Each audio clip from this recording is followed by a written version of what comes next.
شریف بنیے مگر بیوقوف نہ بنیے.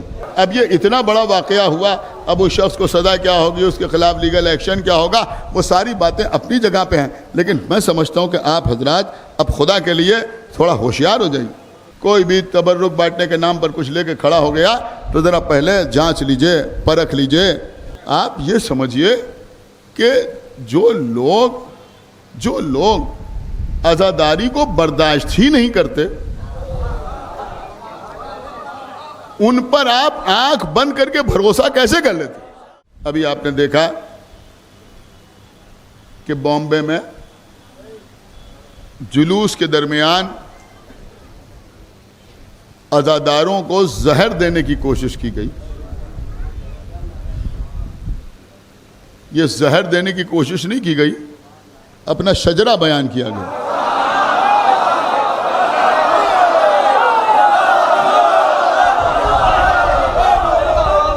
اپنا شجرہ بیان کیا. انہوں نے بتایا کہ ہم ان کی اولاد ہیں.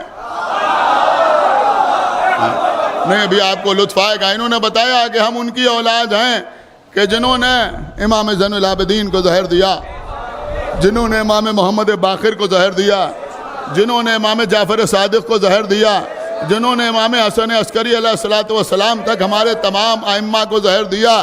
نہیں, انہوں نے یہ بھی بتایا کہ ہماری اماں جودہ بنت اشعث ہے.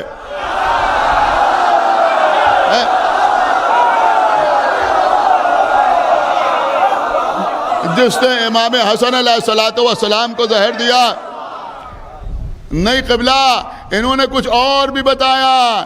انہوں نے یہ بھی بتایا کہ ہم اسی اماں کے بچے ہیں جس نے محمد کو. تو یہ زہر دینا ان کی پرانی عادت ہے.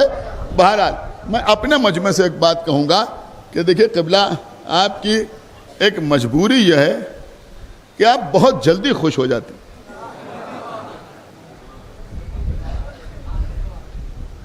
آگے آپ سمجھیے, آپ بہت جلدی خوش ہو جاتے ہیں.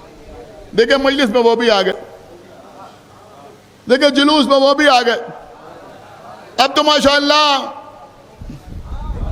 وہ تبرک بھی بانٹ رہے تھے.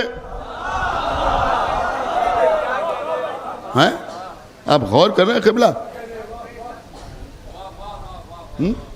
وہ بھی آ گئے, وہ بھی آ گئے, وہ بھی آ گئے. ہمیشہ آپ اسی میں خوش رہتے ہیں. سوچئے قبلہ کیسی کیسی سازشیں ہو رہی ہیں.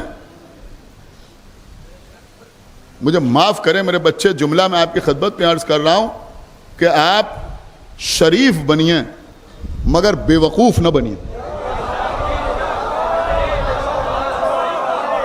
ایک صلوات پڑھے بر محمد و آل محمد. اب یہ اتنا بڑا واقعہ ہوا, اب اس شخص کو سزا کیا ہوگی, اس کے خلاف لیگل ایکشن کیا ہوگا, وہ ساری باتیں اپنی جگہ پہ ہیں, لیکن میں سمجھتا ہوں کہ آپ حضرات اب خدا کے لیے تھوڑا ہوشیار ہو جائیے. کوئی بھی تبرک بانٹنے کے نام پر کچھ لے کے کھڑا ہو گیا تو ذرا پہلے جانچ لیجئے, پرکھ لیجئے. میری بات آپ سمجھیے قبلہ, آپ یہ سمجھیے کہ جو لوگ عزاداری کو برداشت ہی نہیں کرتے,